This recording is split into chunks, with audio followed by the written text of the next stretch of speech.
Eu estava grávida de 3 meses quando descobri que meu marido dormia com a secretária dele. Naquele dia, perdi meu bebê e quase perdi minha vontade de viver. Olá, meus queridos. Meu nome é Laura Oliveira, tenho 74 anos e uma história que guardei no fundo do meu coração por décadas. Antes de começar, queria pedir para você que está me assistindo agora, por favor, deixe seu like neste vídeo, se inscreva no canal e me conte nos comentários de onde você está assistindo. Isso me ajuda muito a continuar compartilhando minhas histórias com vocês. Nasci em 1950, em uma cidadezinha do interior de Minas Gerais chamada São Miguel do Araguaia. Era um lugar onde todos conheciam todos, onde as fofocas corriam mais rápido que água na enxurrada e onde as mulheres eram criadas para serem esposas e mães, nada mais. Minha mãe me ensinou desde cedo que uma boa mulher devia saber cozinhar, costurar, cuidar da casa e, principalmente, obedecer ao marido. Aos 17 anos, conheci Antônio Mendonça, filho do dono do maior armazém da cidade. Ele tinha 25 anos, era formado, tinha carro próprio e todas as moças suspiravam por ele. Quando ele começou a me cortejar, achei que tinha ganhado na loteria. Meus pais ficaram tão orgulhosos. Imagine, sua filha casando com um Mendonça. Era como se tivéssemos subido de classe social da noite para o dia. Nos casamos em 1967, numa cerimônia que foi o evento do ano na cidade. Meu vestido de noiva tinha 6 metros de cauda. Foi costurado pela melhor costureira da região.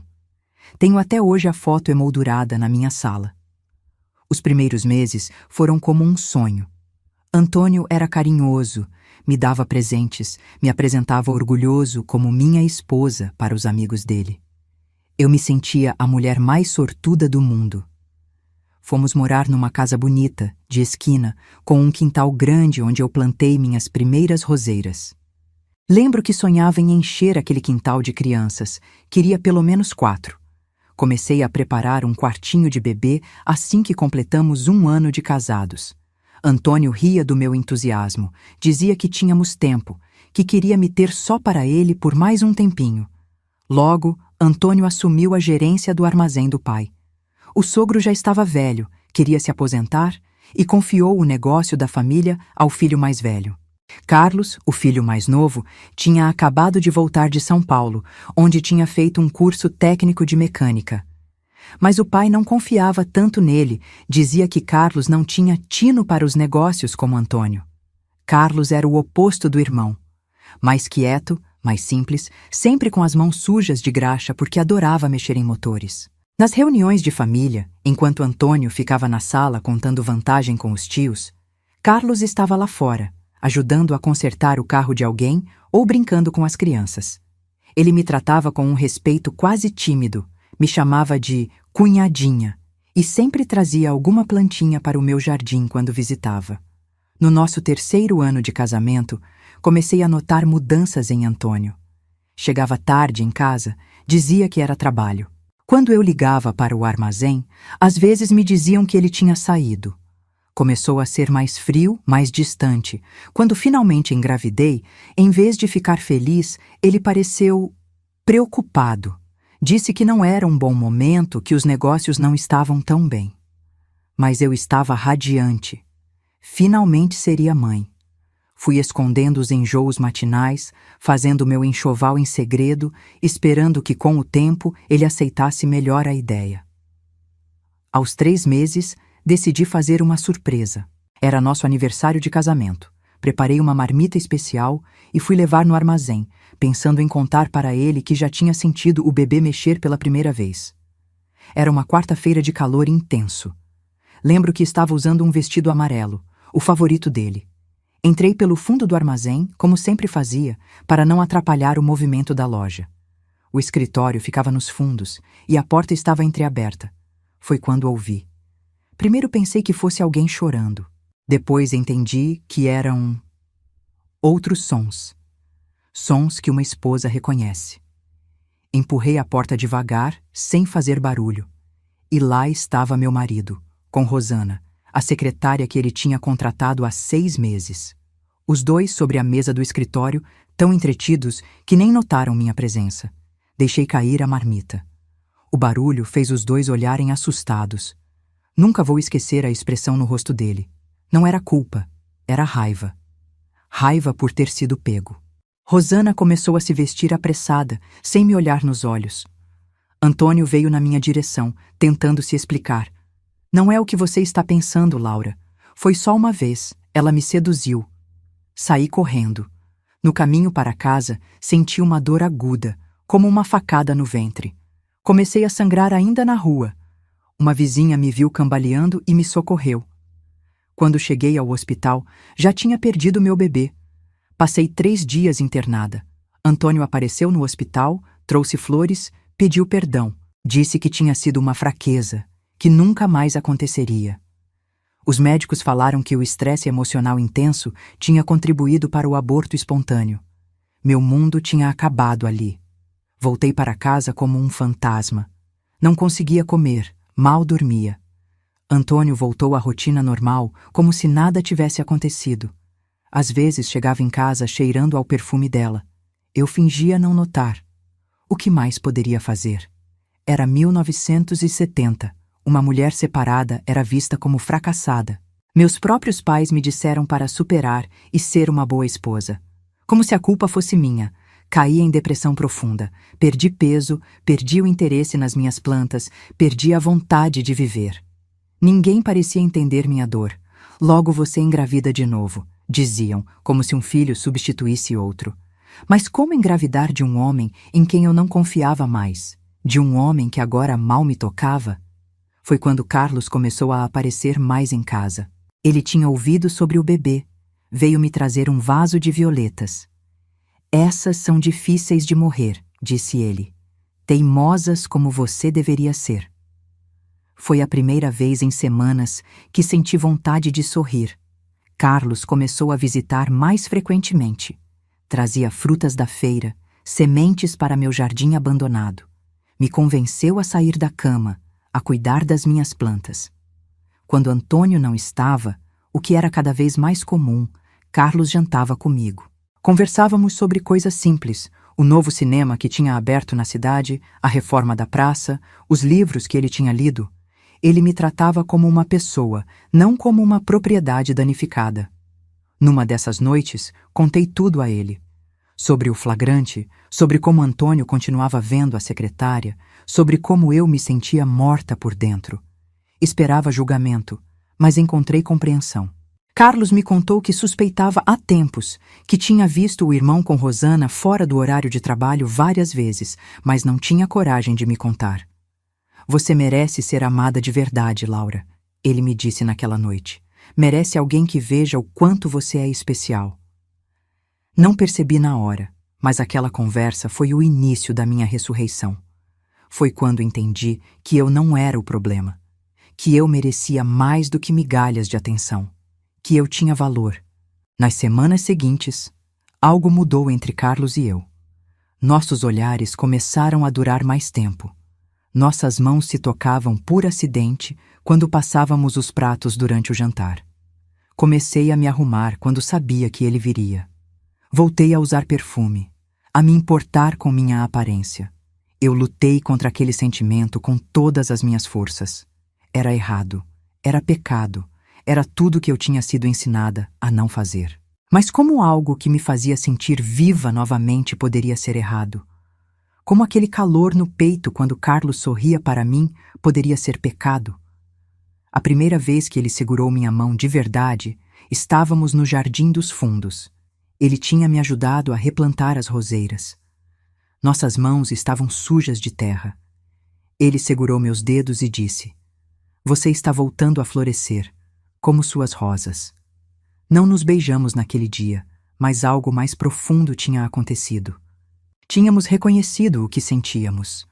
2 semanas depois, Antônio encontrou um bilhete de Carlos na minha cômoda. Era inocente. Apenas agradecia pelo almoço do dia anterior. Mas Antônio explodiu em ciúmes.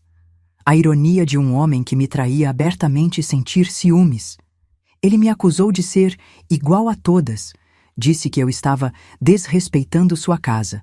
Bebeu até cair e, pela primeira vez, levantou a mão para mim. Naquela noite, enquanto ele roncava bêbado na sala, tomei a decisão mais difícil e mais corajosa da minha vida.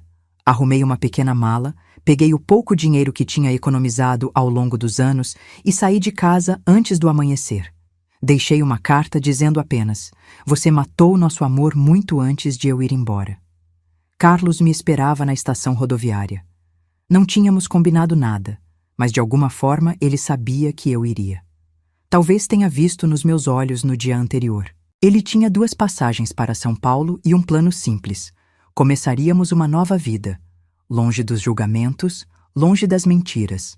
No ônibus, enquanto a cidade que sempre conheci ficava para trás, chorei de medo e de alívio.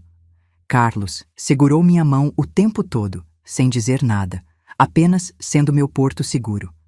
Foi naquele momento, entre o passado que abandonei e o futuro incerto, que entendi o que era amor de verdade. Chegamos em São Paulo numa manhã chuvosa de abril de 1970. A rodoviária estava lotada, barulhenta, nada parecida com a calmaria da nossa cidadezinha. Eu nunca tinha visto tantas pessoas diferentes, tantos carros, tantos prédios altos. Segurei firme na mão de Carlos enquanto atravessávamos aquele mundo novo e assustador. Carlos tinha um amigo do curso técnico que morava na Zona Leste, no bairro da Penha. Heitor nos ofereceu um quartinho nos fundos da casa dele até conseguirmos nos estabelecer. Era um cômodo pequeno, com uma cama de solteiro, um fogão de 2 bocas e um banheiro que mal cabia uma pessoa. Mas era nosso cantinho de liberdade. Os primeiros meses foram duríssimos. Carlos conseguiu emprego numa oficina mecânica perto dali. Ganhava pouco, mas pelo menos podia fazer o que amava. Eu, que nunca tinha trabalhado fora, precisei me reinventar. Comecei costurando para as vizinhas, bainhas, ajustes, consertos simples. Logo a notícia se espalhou que havia uma moça do interior que costurava bem e cobrava barato. À noite, quando finalmente estávamos juntos no nosso quartinho apertado, fazíamos planos. Sonhávamos com nossa própria casa, com um jardim para eu cultivar minhas plantas, com uma oficina para Carlos. Às vezes, deitados naquela cama estreita, ríamos de como era difícil não cair no chão. Um dia vamos ter uma cama tão grande que precisaremos de um mapa para nos encontrar, brincava Carlos. O amor florescia entre nós, mas a culpa também me assombrava. Eu tinha sido criada na igreja.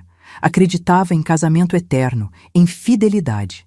Tecnicamente, eu ainda era casada com Antônio. Não tínhamos dinheiro para um advogado, e naquela época o divórcio nem era legalizado no Brasil. Vivi anos nesse limbo, amando um homem enquanto legalmente pertencia a outro.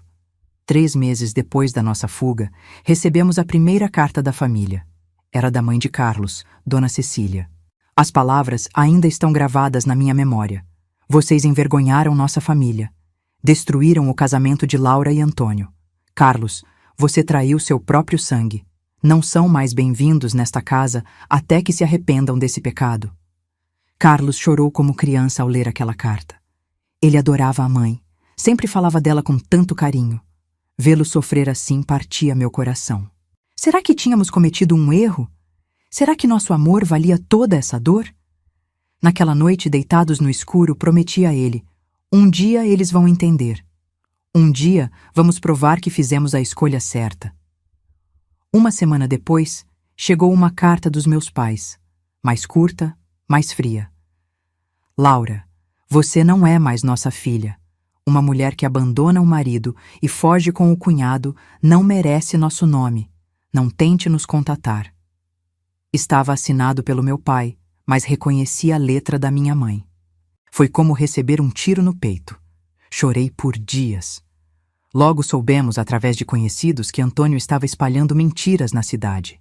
Dizia que eu o tinha traído durante todo o casamento, que o bebê que perdi provavelmente nem era dele, que Carlos e eu planejávamos fugir com dinheiro do armazém. Nada disso era verdade.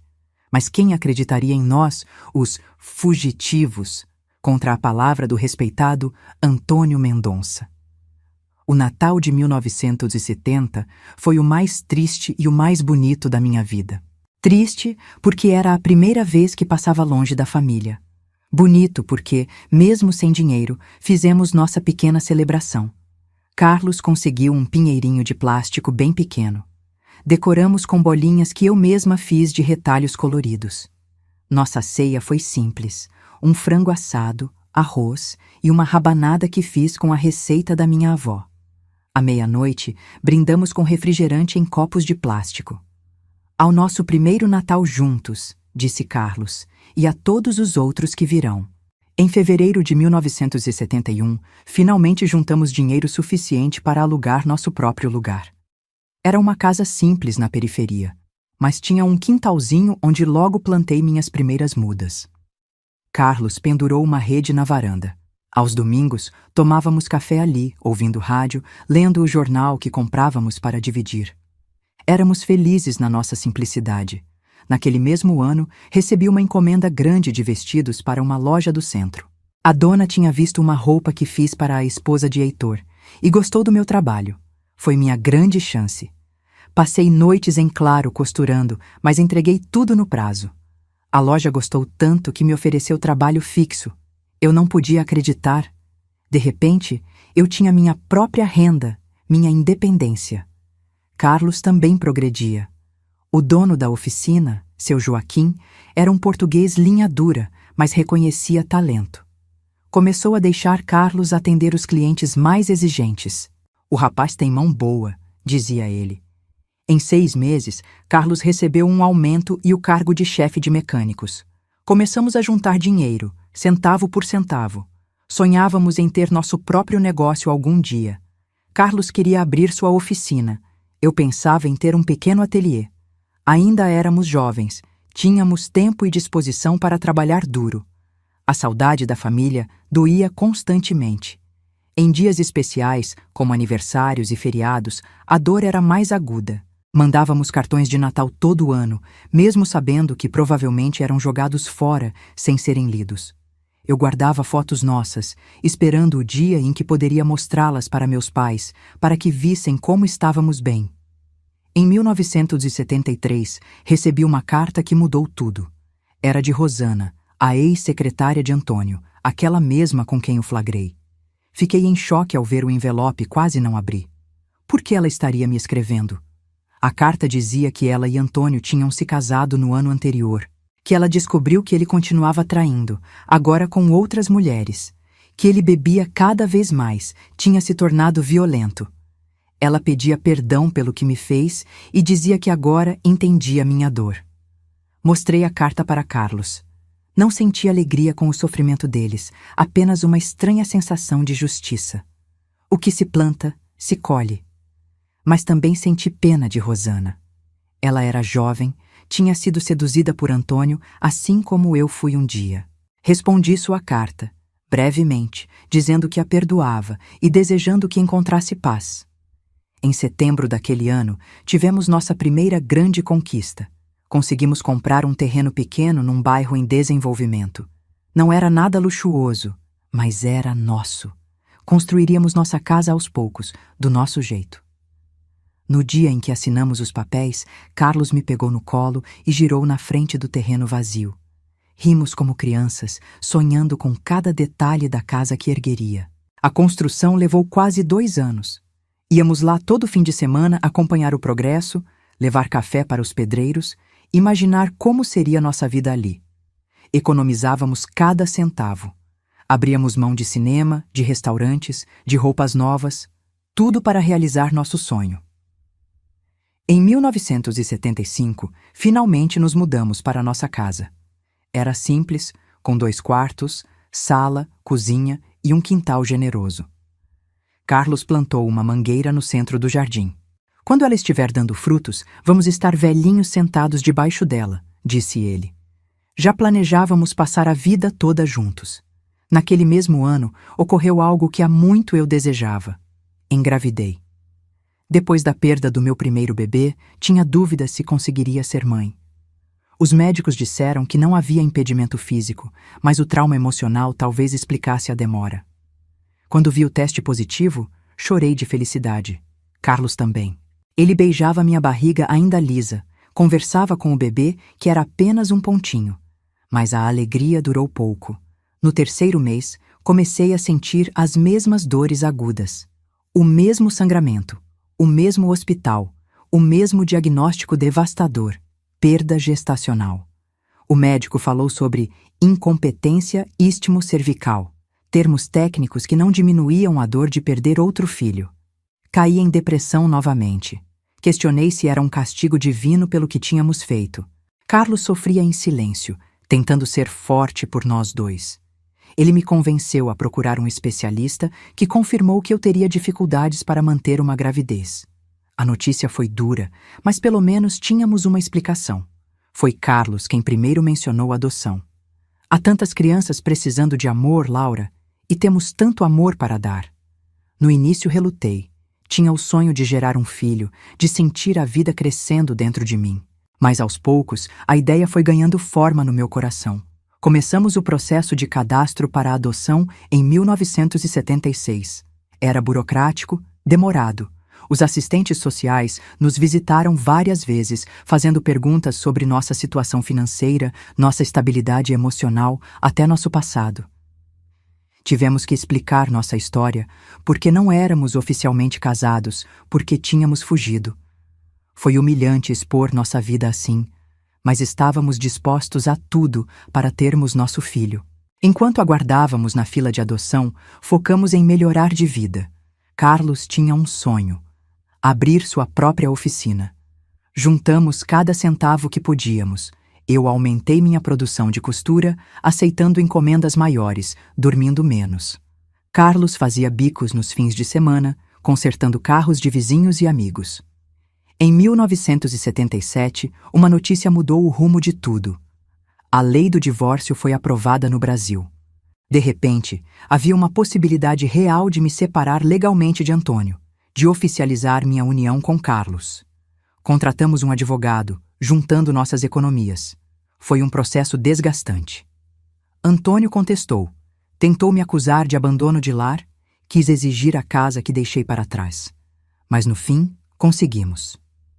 Em janeiro de 1978, assinei meu divórcio. 3 meses depois, Carlos e eu nos casamos oficialmente. Foi uma cerimônia simples no cartório, apenas nós dois e alguns amigos próximos que havíamos feito em São Paulo. Não tive vestido de noiva, nem festa, nem família presente. Mas tinha algo muito mais valioso: um amor verdadeiro, construído sobre alicerces sólidos de respeito e companheirismo. Naquele mesmo ano, conseguimos realizar outro sonho. Carlos abriu sua própria oficina mecânica. Era pequena, apenas ele e um ajudante, num galpão alugado perto de casa. Mas era o início da nossa independência financeira. Eu continuava costurando, agora num pequeno ateliê que montamos no quarto extra da nossa casa. A vida finalmente parecia entrar nos eixos. Tínhamos nossa casa, nossos negócios, nosso amor.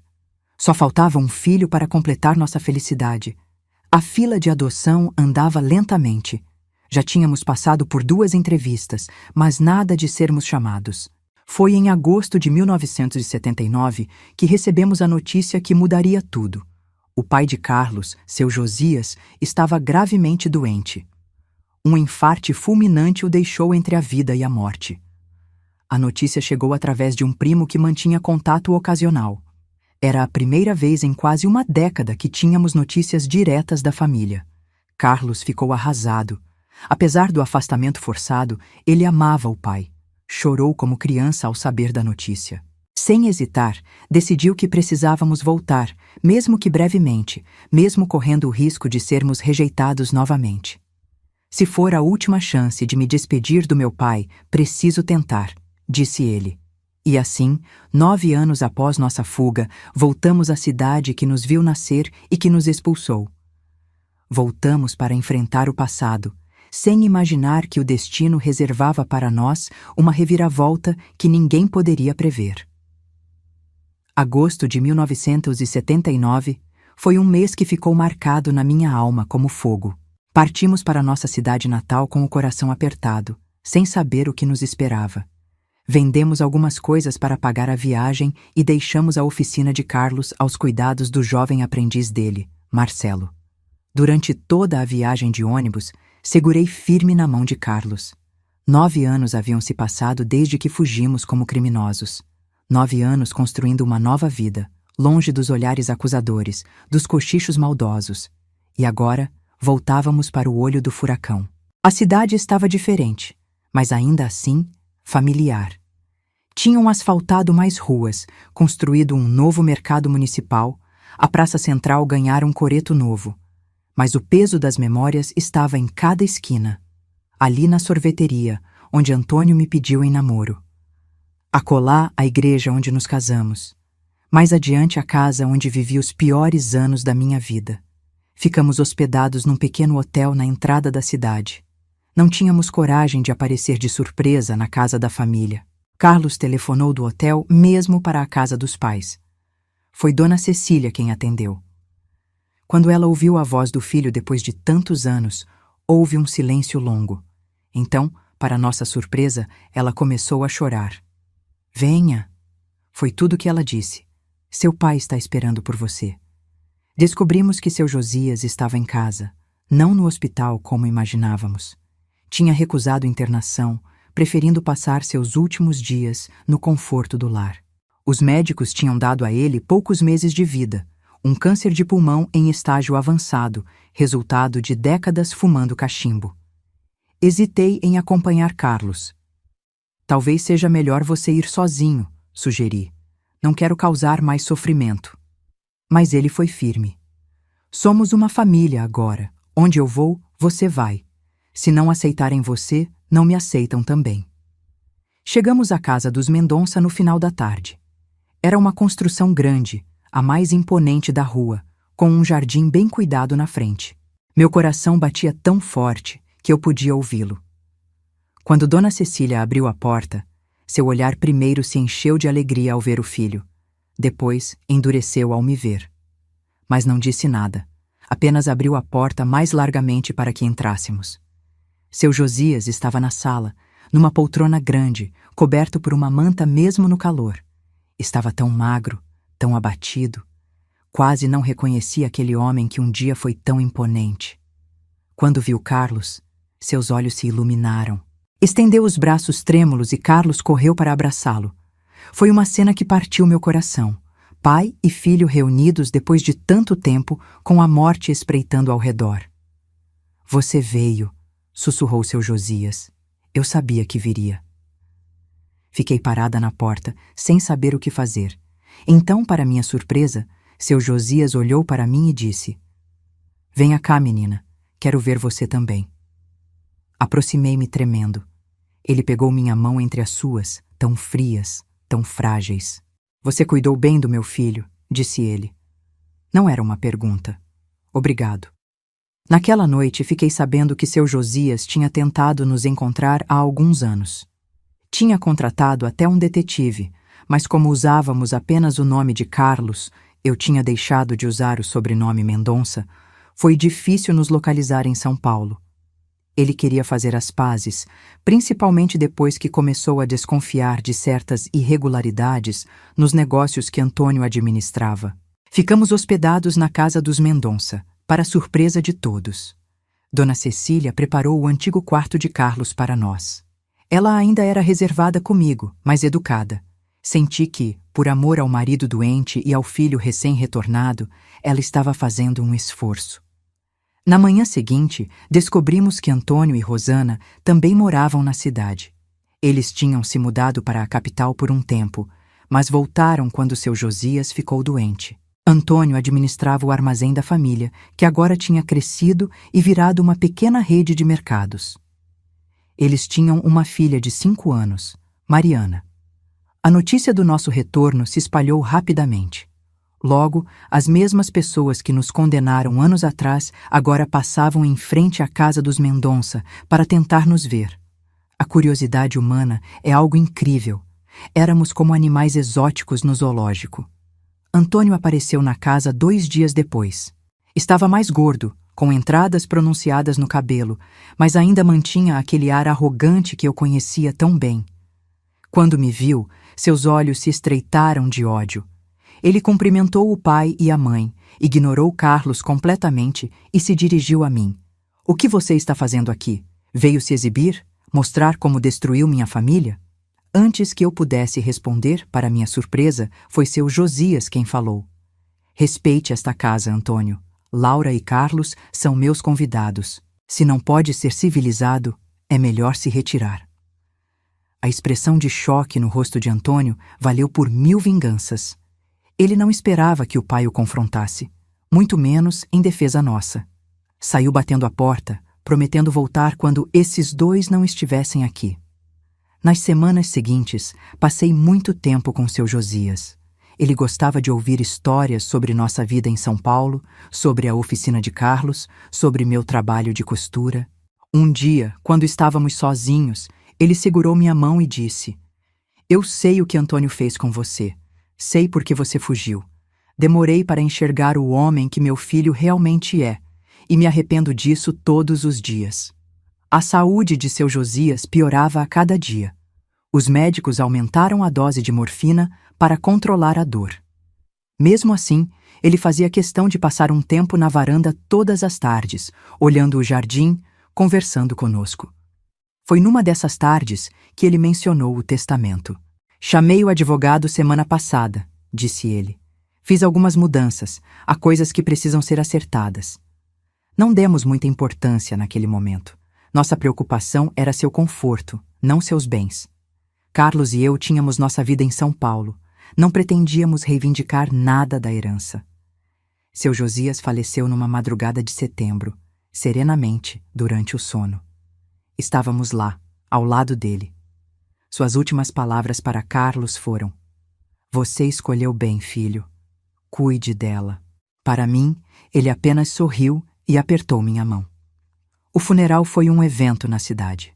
Seu Josias era respeitado, tinha sido um dos fundadores da associação comercial local.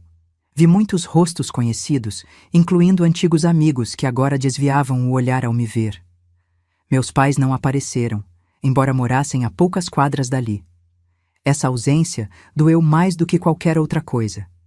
Antônio manteve distância durante a cerimônia. Ficou do lado oposto do caixão, segurando a mão da filha pequena. Rosana estava ao seu lado, mais magra do que eu lembrava, com olheiras profundas.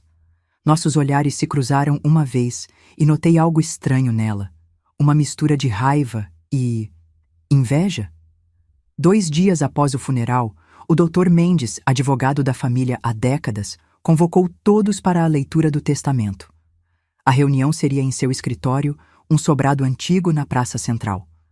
Carlos e eu pensamos em não ir, já que planejávamos voltar para São Paulo logo. Mas Dona Cecília insistiu. "Meu marido queria vocês lá", disse ela. "Respeitem o último desejo dele." O escritório do Dr. Mendes era todo em madeira escura, com estantes de livros do chão ao teto. Uma grande mesa de reuniões dominava a sala.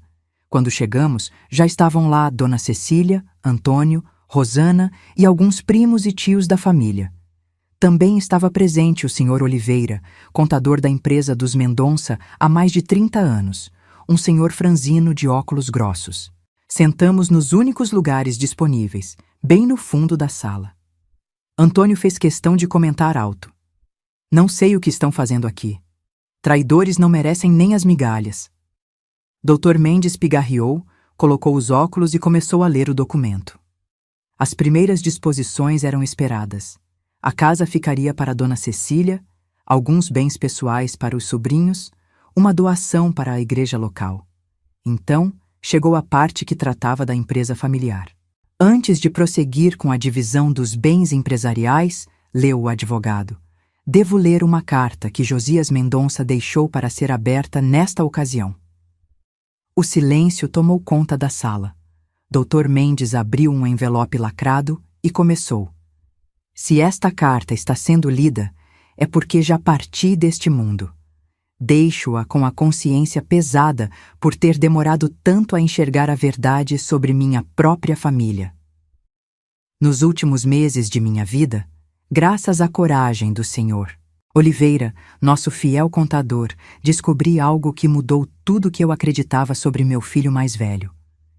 Vi o rosto de Antônio empalidecer à medida que o advogado continuava a leitura. A carta revelava que, por mais de uma década, Antônio vinha sistematicamente desviando dinheiro da empresa familiar.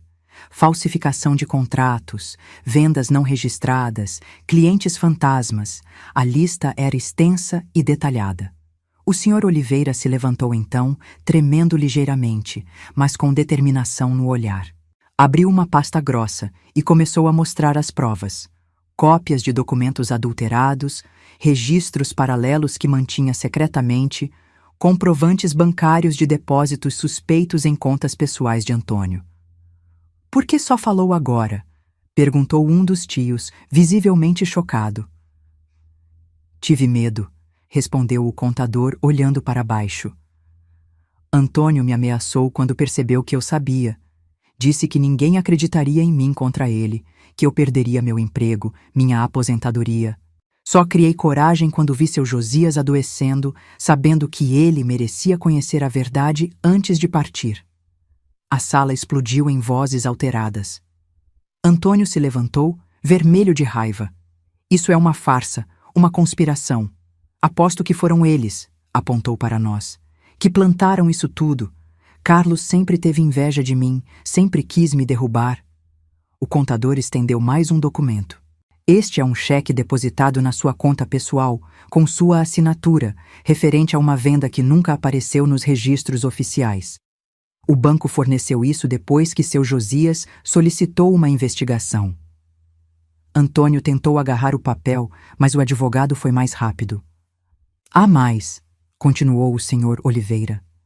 "Seu Josias contratou um investigador particular nos seus últimos meses. Temos fotos de você entregando dinheiro em espécie para pessoas que nunca prestaram serviço algum à empresa. Foi como assistir a um castelo de cartas desmoronando. O homem que durante anos foi respeitado na cidade, que espalhou mentiras sobre nós, que me fez passar pelo inferno, agora estava exposto por quem realmente era. Isso explica os carros novos todo ano, as viagens para o exterior", comentou um primo. "Enquanto a empresa mal pagava dividendos para a família, você vivia como um rei." "Os empréstimos que você dizia que precisávamos fazer", murmurou Dona Cecília, com lágrimas nos olhos. "Era tudo mentira?" Rosana se levantou silenciosamente e caminhou para a porta. Antônio tentou segurá-la pelo braço. "Onde você vai? Isso é um engano, você sabe que é." Ela se soltou e disse, alto o suficiente para todos ouvirem: "Eu sempre soube que você era um mentiroso, Antônio. Só não sabia que era um ladrão também." E saiu, batendo a porta. O advogado pigarreou novamente e retomou a leitura do testamento. "Por isso, revogo qualquer direito de Antônio sobre a empresa familiar e bens relacionados. Meu filho Carlos, a quem injustamente afastei influenciado por mentiras, será o único herdeiro dos negócios da família." Olhei para Carlos e vi lágrimas silenciosas descendo pelo seu rosto. Não era pela herança, eu sabia. Era pelo reconhecimento tardio do pai, pela vindicação depois de tantos anos sendo tratado como o vilão da história. Antônio perdeu completamente o controle. Começou a gritar, acusar a todos de conspiração. Tentou avançar contra o contador, mas 2 primos o contiveram. "Vocês não entendem? A empresa era um peso morto. Eu merecia mais, sempre fui eu quem trabalhou, quem se dedicou", gritava ele, enquanto era praticamente arrastado para fora da sala. Quando a poeira baixou, Dona Cecília se levantou com dificuldade, apoiando-se em sua bengala, e caminhou até nós. Pegou minhas mãos entre as suas, olhou nos meus olhos e disse: "Agora entendo por que você foi embora. Perdoe-me por ter julgado mal. Perdoe-me pelos anos que perdemos." Então ela se virou para Carlos, abraçou o filho que não via há 7 anos e chorou como uma criança. Seu pai estava certo. Ele sempre dizia que um dia a verdade viria à tona. Saímos daquele escritório de cabeça erguida. Na praça da cidade, as mesmas pessoas que antes nos evitavam agora nos observavam com outros olhos. A notícia se espalhou rapidamente. Em questão de dias, todos sabiam que Antônio havia roubado a própria família por anos, enquanto nos acusava de traição. O tempo, que parecia nosso inimigo por tanto tempo, finalmente havia se tornado nosso aliado, revelando quem realmente merecia confiança e quem vivia de aparências e mentiras. Aquela noite, sentados na varanda da casa dos Mendonça, Carlos segurou minha mão e disse: "E agora? O que fazemos?" Era uma pergunta complicada. Tínhamos nossa vida em São Paulo, mas agora, inesperadamente, tínhamos uma empresa para administrar, uma mãe idosa para cuidar e uma comunidade que finalmente nos via com outros olhos. "Acho que o destino nos trouxe de volta por um motivo", respondi. "Talvez seja hora de fechar um ciclo e começar outro." A decisão que tomamos naquela noite mudaria completamente o rumo das nossas vidas mais uma vez. Aquela noite na varanda da casa dos Mendonça mudou o curso das nossas vidas. Depois de horas conversando, Carlos e eu tomamos uma decisão que parecia impensável dias antes. Ficaríamos na cidade. Não foi fácil. Tínhamos construído uma vida em São Paulo, tínhamos amigos, nossos pequenos negócios, mas também tínhamos responsabilidades agora. Uma empresa familiar para salvar, uma mãe idosa precisando de apoio e, talvez, a chance de finalmente sermos aceitos no lugar onde nascemos. Na manhã seguinte, telefonamos para São Paulo. Pedi ao meu fornecedor de tecidos que enviasse um recado para minhas clientes. Carlos falou com Marcelo, explicando a situação e oferecendo-lhe a chance de comprar a oficina em prestações. O rapaz ficou tão emocionado que chorou ao telefone. Era o sonho dele se tornando realidade, assim como um dia foi o sonho de Carlos. Nas semanas seguintes, organizamos a mudança. Alguns vizinhos de São Paulo ficaram com nossas plantas, inclusive a mangueira que Carlos tinha plantado no quintal. "Quando der os primeiros frutos, guardem um para nós", pedi, com lágrimas nos olhos. Aquela mangueira representava tantos sonhos. Outubro de 1979 marcou o início do nosso retorno oficial. A princípio, ficamos na casa de Dona Cecília. Ela insistiu, dizendo que a casa era grande demais para ela sozinha agora. Com o tempo, nossa relação foi se fortalecendo. Ela me ensinou receitas de família. Eu a ensinei alguns pontos de bordado que aprendi em São Paulo. Nas tardes frias, tomávamos chá juntas na varanda, falando sobre o passado, curando feridas antigas. A primeira vez que entrei no armazém, agora uma rede de 3 lojas, foi intimidante. Os funcionários me olhavam com curiosidade, alguns com desconfiança. Eram leais a Antônio, que tinha administrado o negócio por anos. Não sabiam o que esperar de nós. Carlos assumiu a gerência, mas me consultava em todas as decisões importantes. Formávamos uma equipe, como sempre. Logo descobrimos que a situação financeira da empresa era pior do que imaginávamos. Além dos desvios de Antônio, havia empréstimos não pagos, fornecedores insatisfeitos, impostos atrasados. Passamos noites em claro, analisando livros contábeis, buscando soluções.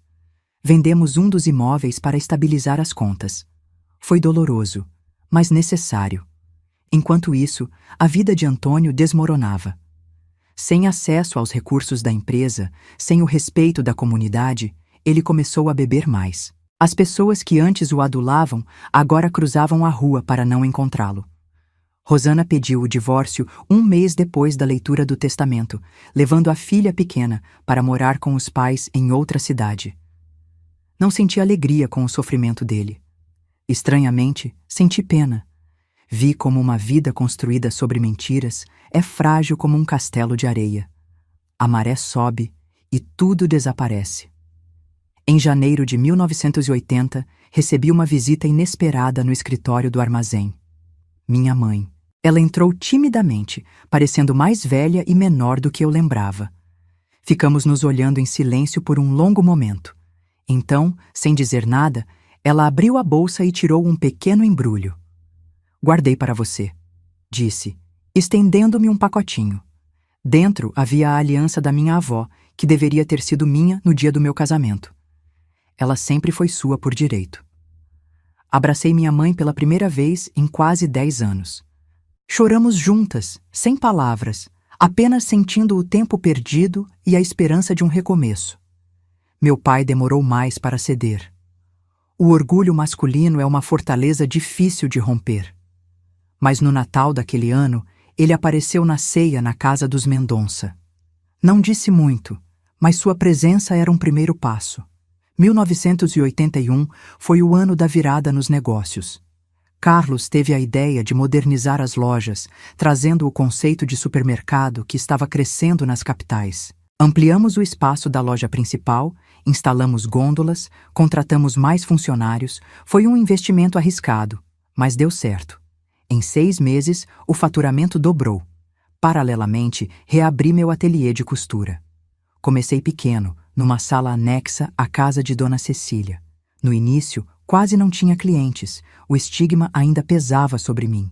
Mas quando a esposa do prefeito encomendou um vestido para o baile de aniversário da cidade, as portas começaram a se abrir. Logo tinha mais encomendas do que podia atender sozinha. Foi nessa época que conheci Teresa, uma jovem de 16 anos que tinha um talento natural para a costura. Ela vinha de uma família humilde da periferia da cidade e sonhava em estudar moda. Ofereci a ela um emprego de meio período para que pudesse continuar na escola. Ela se tornou minha primeira aprendiz e, mais tarde, quase uma filha. Em 1982, Carlos e eu compramos nossa própria casa na cidade. Era uma construção antiga, precisando de reformas, mas tinha um quintal enorme, perfeito para meu sonho de ter um jardim cheio de flores e árvores frutíferas. No dia em que nos mudamos, a primeira coisa que Carlos fez foi plantar uma muda de mangueira. Para continuarmos nosso sonho, disse ele. A adoção, que tínhamos começado a planejar em São Paulo, continuava sendo nosso maior desejo. Retomamos o processo, agora em situação muito mais favorável. Tínhamos estabilidade financeira, uma casa própria, o apoio da família. Mesmo assim, a burocracia era lenta, desesperadoramente lenta. Foi numa tarde chuvosa de abril de 1983 que recebemos a ligação que mudaria nossas vidas para sempre. Um orfanato na capital tinha gêmeos recém-nascidos, um menino e uma menina. A mãe, uma adolescente, havia falecido no parto. Não havia outros parentes. Os bebês precisavam de um lar imediatamente. Viajamos naquela mesma noite, debaixo de uma tempestade, o coração batendo forte de ansiedade e esperança. Quando cheguei ao orfanato e vi aqueles 2 pequenos embrulhos, tão frágeis, tão perfeitos, soube instantaneamente. Eram nossos filhos. Carlos segurou o menino nos braços grandes de mecânico, com um cuidado que nunca tinha visto antes. Seus olhos brilhavam de emoção. Finalmente, nossa família está completa, sussurrou ele. Demos a eles os nomes de Lucas e Laura, em homenagem aos meus avós. A adaptação não foi fácil. Noites sem dormir, preocupações constantes, a inexperiência de pais de primeira viagem. Mas cada sorriso, cada pequena conquista, compensava tudo. Laura deu os primeiros passos agarrada às minhas pernas enquanto eu costurava. Lucas adorava ficar na oficina com Carlos, observando os carros com fascínio infantil. A cidade que um dia nos rejeitou agora via nossa família com outros olhos. As mesmas senhoras que antes cochichavam pelas minhas costas agora paravam para admirar os gêmeos no carrinho. São lindos, Dona Laura, diziam. A senhora tem muita sorte. Eu sorria e pensava, não é sorte, é persistência. É acreditar que depois da tempestade vem a bonança. Em 1985, expandimos novamente os negócios. Abrimos a 4ª loja da rede, dessa vez em uma cidade vizinha. Carlos passou a se dedicar mais à parte administrativa, contratando gerentes para o dia a dia. Eu dividi meu tempo entre o ateliê, que agora tinha 3 costureiras trabalhando comigo, e a criação dos gêmeos. Nossa vida parecia finalmente completa. Tínhamos sucesso profissional, uma família amorosa, o respeito da comunidade. As feridas do passado cicatrizavam lentamente. Mesmo assim, de vez em quando, o fantasma de Antônio aparecia para nos lembrar que algumas histórias nunca terminam completamente. Ele tinha se mudado para a capital após o divórcio, mas voltava ocasionalmente à cidade para visitar alguns amigos que ainda mantinha. Estava sempre bêbado nessas visitas, sempre amargo. Uma vez, entrou no supermercado gritando acusações, dizendo que tínhamos roubado o que era dele por direito. Carlos pediu gentilmente que ele se retirasse. Quando se recusou, 2 funcionários o escoltaram para fora. Foi triste ver o homem que um dia foi tão poderoso reduzido àquele estado. No verão de 1986, organizamos uma grande festa para o aniversário de 3 anos dos gêmeos. O quintal da nossa casa estava decorado com balões coloridos, tinha uma pequena piscina inflável, mesas cheias de doces. Convidamos toda a família, agora reunida novamente, amigos, colegas de trabalho. Até alguns antigos vizinhos de São Paulo vieram. No meio da festa, notei um vulto no portão. Era Antônio. Estava sóbrio, bem vestido, segurando um pequeno pacote em cada mão. Nossos olhares se cruzaram. Por um momento, pensei que ele faria uma cena.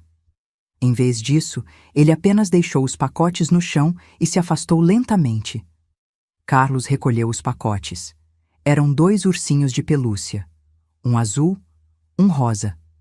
Não havia cartão, apenas uma etiqueta de loja cara da capital. "O que fazemos?" perguntou Carlos. Olhei para meus filhos correndo felizes pelo jardim, depois para os brinquedos nas mãos de Carlos. "Damos a eles", respondi. Sem mágoas, sem rancor. As crianças não têm culpa do passado. Aquele pequeno gesto de Antônio foi o início de uma estranha reconciliação. Não nos tornamos amigos, jamais poderíamos ser. Mas o ódio ativo se transformou em uma distância respeitosa. Soubemos que ele estava se tratando do alcoolismo, que tinha um pequeno negócio na capital. Estava tentando reconstruir sua vida, assim como nós reconstruímos a nossa. Os anos seguintes foram de crescimento contínuo. Os gêmeos entraram na escola, se destacando cada um à sua maneira. Laura nas artes, Lucas nas ciências. Meu ateliê se transformou em uma pequena confecção, produzindo roupas para lojas da região. A rede de supermercados se expandiu para 6 unidades. Em 1989, recebi um convite inesperado, dar aulas de corte e costura no centro comunitário da cidade. Hesitei no início, nunca me vi como professora. Mas Carlos me incentivou. "Você tem tanto a ensinar, Laura. Não apenas sobre costura, mas sobre recomeçar, sobre persistir." Aceitei o desafio. Minhas primeiras alunas eram mulheres como eu tinha sido um dia, donas de casa buscando uma forma de independência financeira. Ensinei-lhes o que sabia sobre tecidos, sobre cortes, sobre como transformar retalhos em peças úteis. Mas, sem perceber, ensinei muito mais. Coragem, determinação, a capacidade de reinventar a própria história. Teresa, minha primeira aprendiz, voltou para trabalhar comigo depois de se formar em design de moda na capital. Juntas, criamos uma linha de vestidos de noiva que se tornou famosa na região. Era gratificante ver a jovem tímida que conheci transformada em uma mulher confiante, talentosa. No Natal de 1990, recebemos uma notícia triste. Antônio havia sofrido um grave acidente de carro. Estava internado num hospital da capital, em estado crítico. Carlos não hesitou. Dirigiu 3 horas até lá para ver o irmão.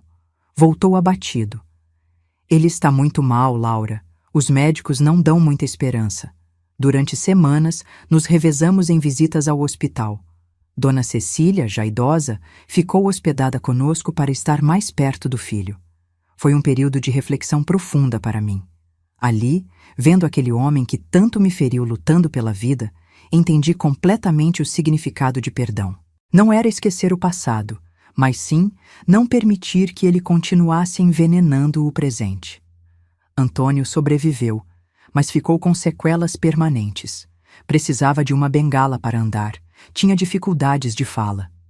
Quando recebeu alta, para surpresa de todos, Carlos ofereceu a ele uma casa que tínhamos como investimento. "É sua pelo tempo que precisar", disse. Antônio chorou ao aceitar. A primeira vez que o vi demonstrar vulnerabilidade genuína. Foi nessa casa que Antônio passou seus últimos anos. Aos poucos, ele se reintegrou à comunidade. Dava aulas particulares de matemática, sua matéria favorita na juventude. Aproximou-se timidamente dos sobrinhos, que o chamavam de tio Tonho. Rosana permitiu que a filha, agora adolescente, o visitasse ocasionalmente. Nossa história, que começou com tanta dor, com tanta amargura, transformou-se em algo que nunca imaginei possível. Uma reconciliação. Não perfeita, não sem cicatrizes, mas genuína em sua imperfeição. Em 1992, celebramos 22 anos juntos, Carlos e eu. Fizemos uma pequena renovação de votos, apenas para a família e amigos próximos. No altar improvisado no nosso jardim, sob a mangueira que agora dava frutos abundantes, olhei para o homem que escolhia amar contra todas as probabilidades. Seus cabelos começavam a mostrar fios grisalhos, assim como os meus. Suas mãos, calejadas de tanto trabalho, seguraram as minhas com a mesma ternura de sempre. "Valeu a pena?" perguntou ele, enquanto dançávamos nossa primeira música.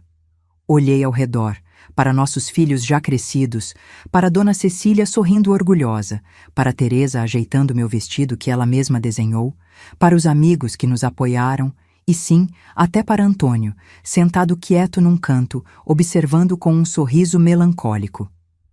"Cada segundo", respondi. "Faria tudo de novo." A vida raramente segue o caminho que planejamos. Às vezes nos leva por desvios dolorosos, por estradas cheias de espinhos. Mas se tivermos coragem para seguir em frente, para enfrentar as tempestades com a cabeça erguida, descobrimos que o destino tinha planos melhores do que podíamos imaginar. E é isso, meus queridos, que aprendi nessa jornada chamada vida. O amor verdadeiro não é apenas sobre momentos de felicidade.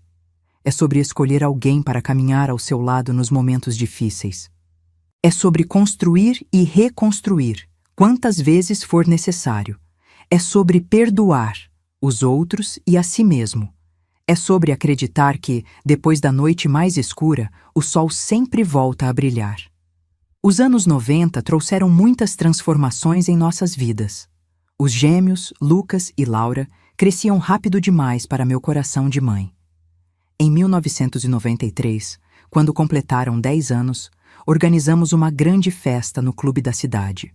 Lembro do meu espanto ao ver tantas pessoas reunidas para celebrar conosco. Família, amigos, colegas de escola das crianças.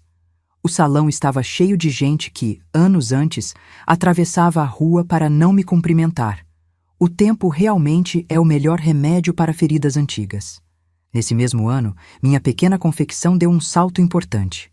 Teresa, minha querida aprendiz que se tornara quase uma filha, voltou de um curso na capital com uma ideia ousada: criar uma linha de roupas inspirada na cultura regional, usando rendas e bordados tradicionais, mas com cortes modernos.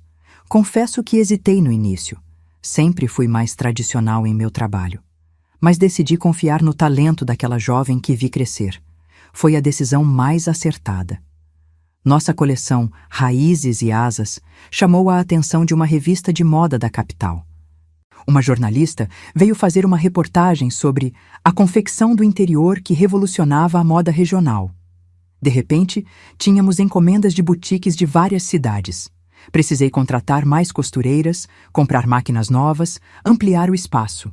Carlos, sempre meu maior apoiador, sugeriu transformarmos o antigo galpão do armazém original dos Mendonça em nossa sede. Reformamos completamente o espaço, preservando a fachada histórica, mas modernizando o interior. Quando inauguramos, em março de 1994, senti que um ciclo se completava. O lugar que testemunhou um dos momentos mais dolorosos da minha vida, o flagrante da traição, agora abrigava minha maior conquista profissional. Antônio compareceu à inauguração, apoiado em sua bengala. Estava mais magro, mais quieto, os olhos sem o brilho arrogante de outrora.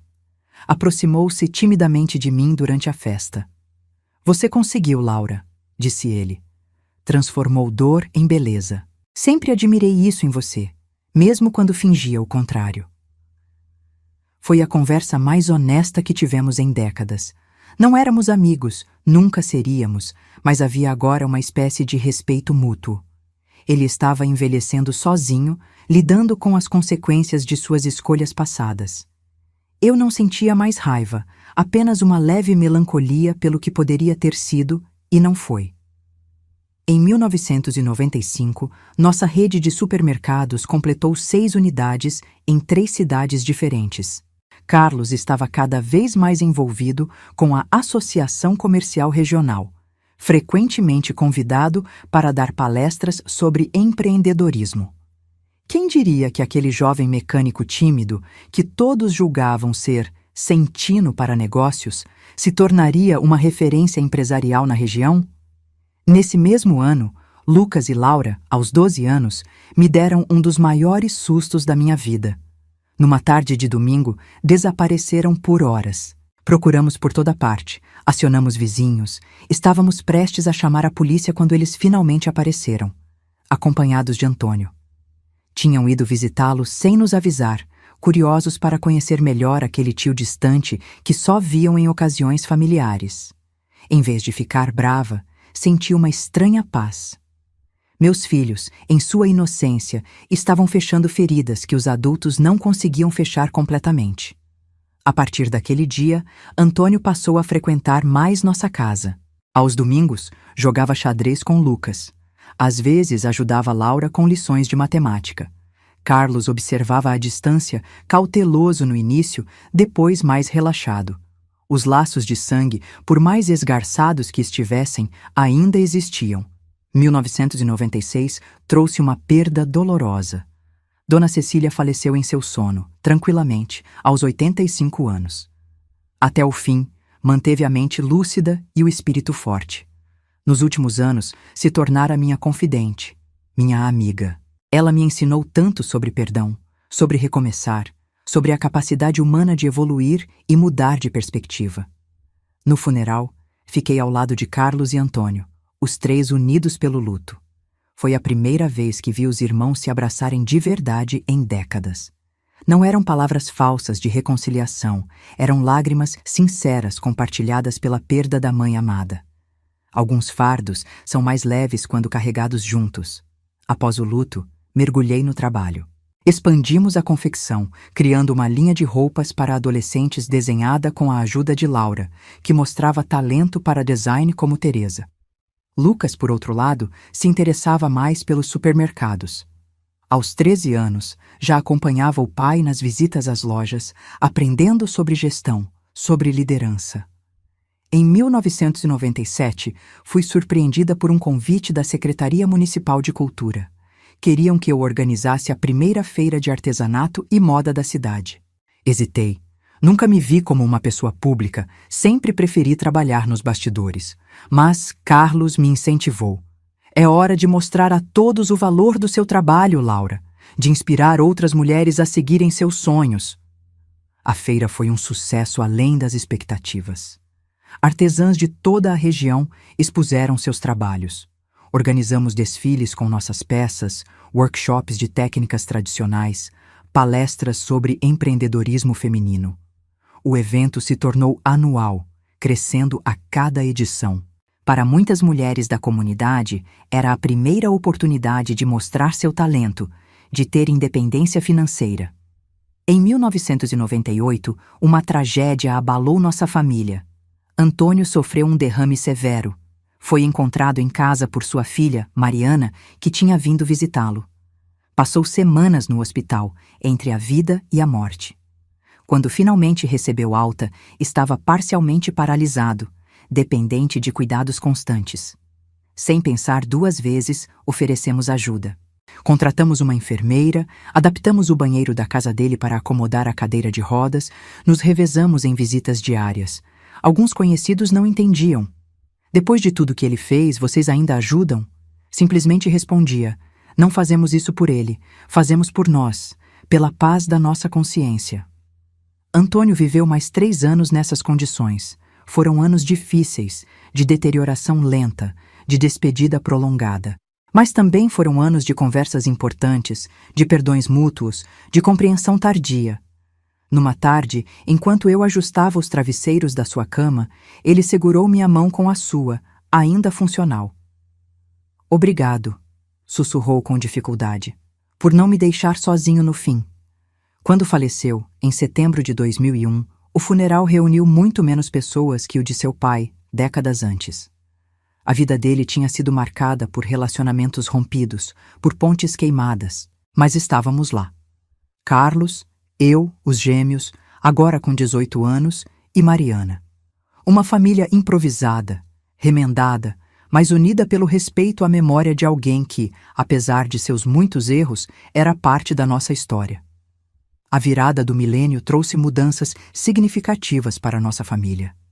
Lucas decidiu estudar administração na capital, seguindo os passos do pai nos negócios. Laura nos surpreendeu escolhendo medicina. Queria ajudar pessoas, fazer diferença. Teresa assumiu a direção criativa da confecção, permitindo que eu reduzisse minha carga de trabalho. Aos 50 anos, finalmente podia me dar ao luxo de desacelerar um pouco. Em 2002, recebi uma homenagem que jamais esperaria. A Câmara Municipal me concedeu o título de cidadã honorária pelos serviços prestados à comunidade através da confecção, das aulas de costura no centro comunitário e da feira anual de artesanato. A mesma cidade que um dia me rejeitou, agora me celebrava como exemplo. A ironia não passou despercebida. Na cerimônia, olhei para a plateia e vi rostos de mulheres que tinham sido minhas alunas, agora com seus próprios pequenos negócios. Vi Teresa, brilhante e confiante, representando a nova geração. Vi meus pais, já idosos, com lágrimas de orgulho nos olhos. E vi Carlos, meu companheiro de jornada, sorrindo com aquele mesmo sorriso tímido que me conquistou décadas atrás. Em meu discurso, falei sobre recomeços, sobre perseverança, sobre como a vida às vezes nos leva por caminhos que nunca planejamos, mas que no final se revelam exatamente onde deveríamos estar. Não mencionei o passado doloroso, as rejeições, os julgamentos. Não era dia para isso. Era dia de celebrar o presente e sonhar com o futuro. Os anos seguintes foram de colheita tranquila do que plantamos com tanto esforço. A confecção se tornou uma marca reconhecida nacionalmente, com peças expostas até em feiras internacionais. A rede de supermercados continuou prosperando sob a gestão compartilhada de Carlos e Lucas, que voltou da capital com ideias frescas e inovadoras. Laura se formou em medicina em 2008, especializando-se em pediatria. Casou-se com um colega médico e nos deu nosso primeiro neto, Miguel, em 2010. No dia em que o segurei nos braços pela primeira vez, senti que a vida tinha completado um ciclo perfeito. Da dor de perder meus bebês décadas atrás, à alegria de ver minha filha com seu próprio filho. As feridas antigas estavam finalmente cicatrizadas. Em 2012, Carlos sofreu um pequeno infarto que nos deu um grande susto. Felizmente, foi pego a tempo, mas serviu como alerta. Decidimos reduzir ainda mais nossas responsabilidades nos negócios, preparando a transição para a próxima geração. Lucas assumiu a presidência da rede de supermercados. Teresa se tornou a diretora-geral da confecção, com minha orientação apenas em questões pontuais. Nesse mesmo ano, transformamos a antiga casa de Antônio, que estava vazia desde seu falecimento, em um centro cultural. O Espaço Renascer oferecia cursos gratuitos de artes, música, teatro e, claro, costura para jovens de baixa renda. Era nossa forma de retribuir a comunidade que, após tantos altos e baixos, finalmente se tornara verdadeiramente nosso lar. Em 2015, celebramos 45 anos juntos. Fizemos uma cerimônia simples no jardim da nossa casa, debaixo daquela mesma mangueira que Carlos plantou em 1982 e que agora era uma árvore majestosa, carregada de frutos. Rodeados por filhos, netos, agora eram 3, amigos e família, renovamos nossos votos não oficiais de décadas atrás. Carlos, com seus cabelos completamente brancos, mas com o mesmo olhar gentil, segurou minhas mãos enrugadas pelo tempo e pelo trabalho. "Você foi a melhor decisão da minha vida", disse ele. "Cada dia ao seu lado foi um presente." Olhando para trás, para o caminho que percorremos, sinto uma mistura de gratidão e espanto. Quem diria que aquela jovem desesperada, fugindo de um casamento infeliz numa madrugada de 1970, construiria uma vida tão plena, tão significativa? Quem imaginaria que a dor da traição, do abandono, da rejeição, se transformaria em força para recomeçar, para construir algo novo e melhor? A vida raramente é o conto de fadas que sonhamos na juventude. É mais complexa, mais desafiadora, mais surpreendente. Tem curvas inesperadas, becos sem saída, montanhas aparentemente intransponíveis. Mas também tem momentos de beleza indescritível, de amor profundo, de alegrias que compensam todas as lágrimas derramadas. Hoje, aos 74 anos, sentada na varanda da casa que construímos com tanto amor, vejo Carlos cuidando das plantas, ouço as risadas dos netos brincando no quintal, recebo mensagens de Teresa sobre a nova coleção, leio os relatórios que Lucas me envia sobre as lojas e penso, valeu a pena. Cada lágrima, cada noite de insônia, cada obstáculo superado, tudo valeu a pena. Se há uma lição que gostaria de deixar para vocês, meus queridos que me acompanharam nessa jornada, é esta. Não tenham medo de recomeçar. Não tenham medo de escolher a felicidade, mesmo quando o caminho parece impossível. Não deixem que o julgamento alheio determine seu valor. E, acima de tudo, acreditem no poder do tempo, para curar, para revelar verdades, para fazer justiça à sua maneira. Minha história não é extraordinária. É apenas a história de uma mulher comum que se recusou a aceitar que sua vida estava definida por seus erros, suas perdas ou pelas limitações que outros tentaram impor. É a história de alguém que escolheu amar, mesmo quando o amor parecia impossível, que escolheu perdoar, mesmo quando o perdão parecia inatingível, que escolheu criar beleza a partir da dor. E se eu, uma simples costureira do interior, pude fazer isso, você também pode. Não importa qual seja seu armazém, aquele lugar escuro onde sua dor começou. Você pode transformá-lo em algo belo, algo significativo, algo que inspire outros a seguirem seus próprios caminhos de cura e redenção. Obrigada por me ouvirem, por chorarem e sorrirem comigo, por compartilharem um pedacinho dessa jornada. Se minha história tocou seu coração, peço que deixe seu like, se inscreva no canal e compartilhe com alguém que talvez precise ouvir que, sim, é possível recomeçar. É possível curar. É possível transformar a maior dor na maior força. Que Deus abençoe cada um de vocês, hoje e sempre. Esta vovó aqui manda um abraço apertado, cheio de amor e gratidão. Até o próximo vídeo.